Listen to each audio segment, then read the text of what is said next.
Hi everyone, welcome back to a brand new mini blog. আজকে একটা ছোট্ট মেলার মিনি ব্লগ তোমাদের সাথে শেয়ার করছি। আমার বাড়ির সামনেই একটা মেলা বসেছে, তো আমি আর মা চলে গেছিলাম হচ্ছে মেলায় একটু ঘুরতে। ছোটোবেলা থেকেই না আমার মেলায় ঘুরতে খুব ভালো লাগে, কারণ ওখানে না বিভিন্ন রকমের ছোটোখাটো অনেক জিনিসপত্র পাওয়া যায় যেগুলো মানে অনেক কাজে লাগে। আর তারপরে এখানে তো অনেক রাইডসও বসেছিল, আর এখানে খুব ট্রেন্ডি যে ক্লিপগুলো রয়েছে এখন সেগুলোও পাওয়া যাচ্ছিল। আর এই মিকি মাউসটা দেখে আর ভাবছিলাম যে কেন যে এটাতে এজ লিমিট থাকে, কেন যে সবাইকে চড়তে দেয় না, খুব দুঃখ হচ্ছিল তাড়াতাড়ি বড় হয়ে যাওয়ার।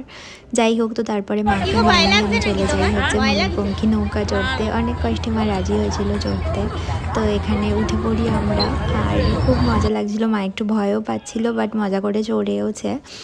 দেন তারপরে ওখান থেকে নেমে একটু খেয়ে নিই ফুচকা, কারণ মেলায় এসে ফুচকা না খেলে হয়। আর তারপর ভাই বলেছিল যে মেলা থেকে একটু জিলাপি নিয়ে আসতে, তো জিলাপি নিয়ে তারপর বাড়ি চলে আসি। তো ব্লগটা কেমন লেগেছে জানিও, টাটা।